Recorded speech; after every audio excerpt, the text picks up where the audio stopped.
Hello explorers and welcome to another video. Today we are going to talk about Ceph again, and we're gonna do a manual upgrade this time. So I think this is a process that I've done before. I've not done it to specific or to the Pacific version, which is the latest version, version 16 of this cluster Ceph. So it's gonna be interesting to go to that version and see if the upgrade is different in any way. I will going to follow a guide, and let's just jump right into it. Here you can see that I have a healthy cluster with 8 hosts, so those are the things I will need to go through and do things with. In this guide there is a couple of things that you need to know, and mainly it is if you are upgrading from a very old version. And I would say that as it supports supports 2 different versions. So for instance, if you have the previous version, you can still go up to Pacific. But I have the latest version before Pacific, so that's also supported to run side by side. If you have any older versions, I would recommend to upgrade them in sequence, or at least take 2 steps, not 4 steps, for instance. So that is one thing to keep in mind. But let's switch over to my little client here. So here I have my status of my cluster, and you see here that I run one stand-up replay and it's healthy, and I have 2 different monitors and 2 managers and 3 OSDs. And all these needs to be updated. But the first thing I need to do is to say that during this upgrade, I don't want you to mark any of my OSDs as out from the cluster, because they will not be moved up. They are just upgrading. So when you're running this, you want it to be able to mark things as out if they are actually broken, or if the server goes down or anything like that. You can mark it as out, and then when it comes up again, it will handle to actually rebuild that system. So it will move things around if it's required to. But we don't want it to move things around now during the upgrade. So let's first off go in here and say Ceph OSD set no out. And that tells the cluster that nothing should be out. And now that I'm going to do a manual upgrade, I need to upgrade the packages in the Debian distribution. And actually we installed this using Ansible, so the upgrade needs to change the actual source listings for this installation. So if we go into etc apt sources list D, here we have the lists for different things that we install on the system, and here we can see the ceph.com Debian octopus list, and I don't want it to be that specific. Move the download Ceph, and just don't have anything at the end there. Download Ceph.com Debian, and in here I will say Pacific instead. So now it's less specific. And then I can do apt upgrade to get the update, right? Upgrade is when you update all the packages. Update is when you update the sources. So this will read in the Pacific package tree instead. So I can actually do an upgrade on my system and get the latest packages. So there we go, and then I do upgrade to the latest packages, and also the latest Ceph packages from the Pacific versions. So I will do that, and I get back to you when I'm done. There we go. Now I have updated the system and done an upgrade, but some packages were not upgraded. So I did a list upgradable, and I see that all the Ceph packages are not upgraded. So let's do an upgrade again and see if we get those Following packages are automatically installed and no longer required. Following packages have been kept back. So you can do full upgrade. Will we get those upgraded then? And seems like we can do that. Then we get all the rest upgraded as well.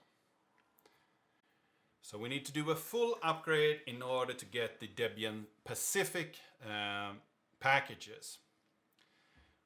And after I've done this, it tells me to actually restart the monitor and restart the manager and then check that I have the right versions. But as I have installed the manager and monitors on the same machines, and those are separated from the rest of the cluster, my thought here is to actually restart the machine in order to get the current version up and running for the new packages, because I have upgraded the kernel and a lot of other system packages, so I need to do a restart anyway. And as I need to restart just the services that this machine uses, and they are in the right order and will not actually do any harm to anything else, it should be fine to restart these machines. The monitor needs to be a quorum with the other monitors in order to keep redundancy. And as I have two, I can restart one of them. And the managers are just a web GUI, and I have two of those as well. So if one of those goes down, it doesn't really matter. So my plan here is to do a restart, but the guide says shut down the monitors first and update those. And when you're done with the monitor, check that you have the right release target and then upgrade the managers. I will do this by a restart. And when I'm done, I will come back to you. So now I've upgraded my monitors and managers, and we can run a very simple command like that. Cephmon dump minimal release target, and we see here that we have 16 Pacific as our release. So that is how we know that we are in the right release for our monitors. We can also, after that we upgraded the monitors, restart the managers, but I've already done that. So that was the next step up. And after that, when you have upgraded those, and in my case I upgraded both because I restarted them, you need to upgrade all the OSDs. So I did that, and it was just the same, upgrade all the packages and then restart them one by one. And I waited for them to come up and become healthy before I upgraded the next one. So this is because we want to keep the redundancy in our network and not fail on any request from any users. So we upgrade each machine separately, and then we will need to restart them because we want to upgrade the kernel and so on. But that works just fine in our system. And if we look here, we see that we are still healthy, except for the warning that we have this no out flag set. But everything else looks healthy. So if we also want, we can do Ceph version. And then we will see what the client version is. So this specific machine. We can also do Ceph versions. And then we will see all the versions here. And we see that we have upgraded the monitors, 2 of those, managers, 2 of those services, and then the OSDs, 3 of those. And we can see in the overall progress here, we have upgraded 7 services of 10. So we have 3 left, and that's the MSDs. And this was not that hard to do. We just needed to install, upgrade, or restart in my case. If you have multiple OSDs on one machine, as we have at work, I think the approach there is to actually stop each OSDs separately and then restart the machine so they can have a chance as good as possible to shut down the resources before we actually restart the machine. So next up, when we have done that, we can also look, there's one more here, we can actually look on versions for each specific service. We can just look at the OSDs if we want for services. Next up, we want to look at the status, because at the moment we have a very specific setup that says that we want to have multiple MSDs, and we also want to have the MSDs working as a hot standby. So if we look here, Ceph status, you can see here that we have one daemon up, one daemon in standby, and one in hot standby. And we can't really upgrade the MSDs as we did with the other daemons, because they hold a lot of memory, and that memory cannot be segregated. So you need to do a hard restart here, and that can have some impact on your systems. So I would recommend here to actually do this when you have low traffic, and hopefully the disturbance will not be that large, but you can't have multiple MSDs in different versions when you're going up here, sadly. So what we want to do first is actually to remove the standby, and that is done by Ceph fs, and then Ceph fs in my case is called, and then we have this allow standby replay. See if I can copy this, I don't have to write it, and then false. So now I have said that I don't want this. Oh, I forgot the set. So cephfs set, so in my case the file system is called cephfs, allow standby replay false. So now I've changed that variable. If we look at the status again, we can see that we now have one daemon that is up and two daemons that are standby. Now we want to change the actual max MDS. So if we look here, we want to set the max MDS to 1. And I believe that in my case I have that set up. But if you have multiple MDSs running, which is something that is fully supported in Octopus or fully supported in Pacific, then you need to turn it down to 1 in order to make this work. Next up, we want to say all the standby daemons offline, and that, so we can go into MGR, and let's see, MDS. And let's see which one is the active one. So if we go in here, file system, cephfs, and now we see that 2 and 1 is standby, so number 3 is the actual one running. 3 is running, so I should be able to do stop this one. Need to copy the line every time. There we go. So the MDS service here, need to stop that one. I need to do sudo. So this is one of the things that can seem a little bit harder, because you need to be sure when you're doing this. So let's go into number 2, run the same command here. Nope, not the same command. Let's see here. And it's called service 2, of course. So now that one should be shut down as well. So now we should not have any standby daemons And we can run status and get the same information here. Not on the MDS, we don't have the key there, so I can run it on my client. So now I see that I only have one up. Now it says that I should restart the actual daemon.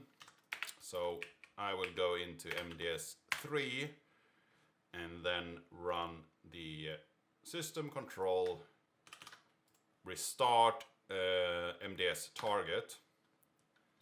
And again, let's do this.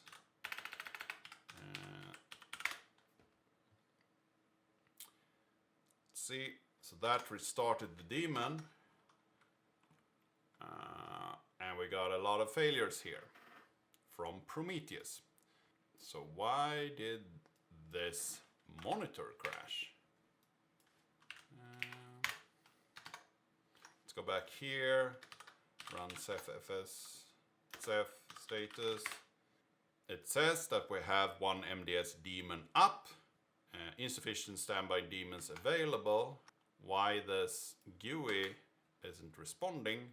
Because the manager doesn't really have anything to do with the... Then again, well, these are memory constrained services. So, and I running in the virtual machine and recording at the moment. So that might be the reason. But we see that this daemon is up. So now we should be able to visit the other MDS here and then do start on those. Again, sudo to get those up. MDS2, we do the same command here. So now we have all of those running. See if there we got the GUI up again, and we see that we have metadata services running. Now I want to restart these as well. So I will actually do like this. So as this MDS2 is not the active one, still not the active one, I will do a restart on this one.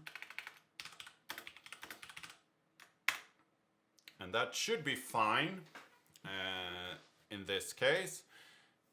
So I will restart both MDS2 and 1 and then get back to you when they are restarted. And we're back again. Now I have restarted these services or restarted these machines.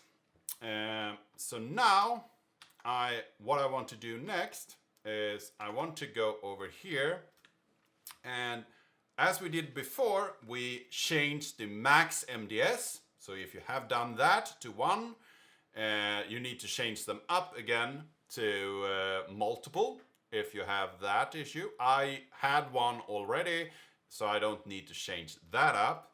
I do, however, need to set the Ceph FS allow standby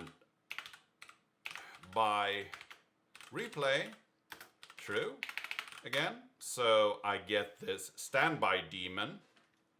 So if we do the status here, we should have one that has a hot standby. So that seems to be up and running. And if this was a real production environment, I would give it some time to actually copy over all the data. But as this is a test environment, that is probably not needed. But now that I have done all these steps, I have restarted all the services and got the MDS3 up and running, and I have the standby replay that should take over when I turn down this MDS3. I think I'm safe to actually restart that as well, because I want to restart them all in order to update the system that is running, because I have a new kernel, a new Debian version, and so on. So let's do that on this one as well. So now it should restart. If we look here in the GUI, we got reconnected to the MDS1, so the hot standby took that over, and a new relay standby MDS2 is now running, and we don't have any other standby daemons. When the new MDS2 is upgraded and restarted, it should come up again and be available to us.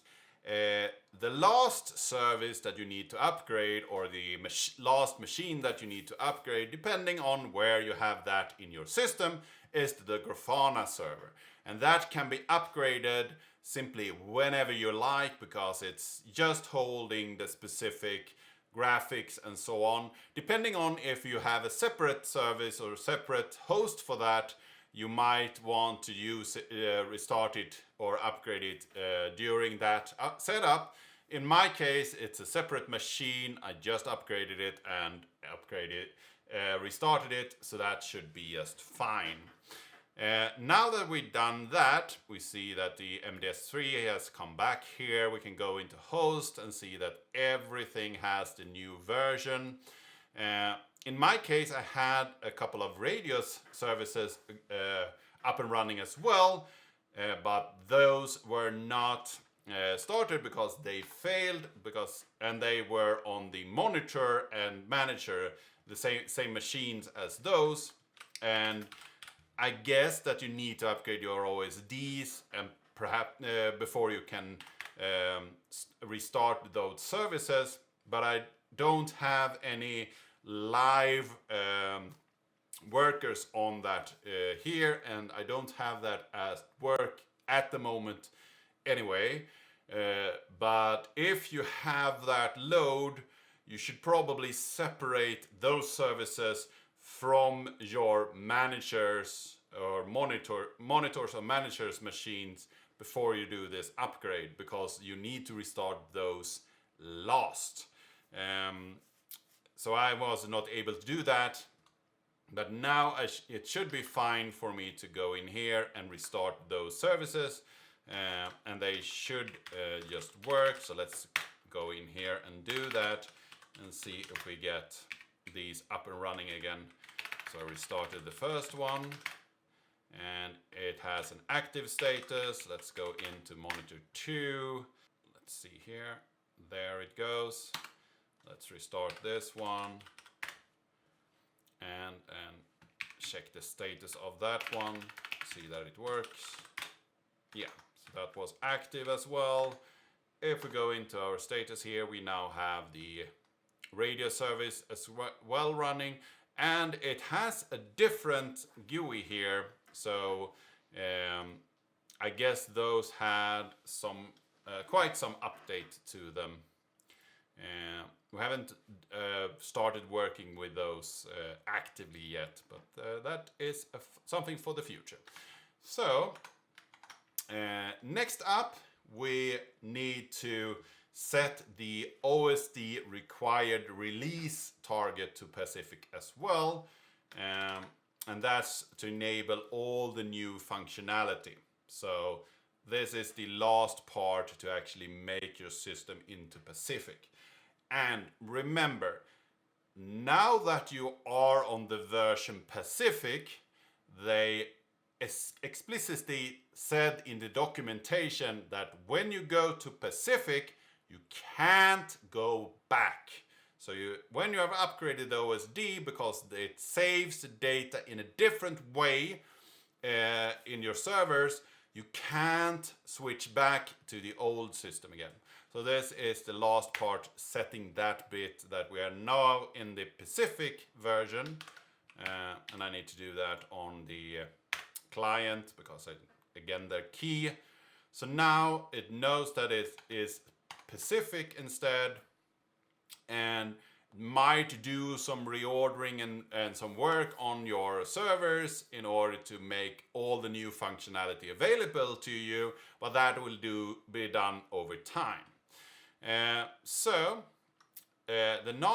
last thing here that we need to fix is to go in and unset this variable that we set at the beginning of our upgrade. There's no out, so we'll set that. So that is the last part. We still have a warning here for daemons that have crashed recently. I believe that was because of the restart that I did on the last machine there. I'm not sure if you can say that you switch over to the standby without restarting. That could be something.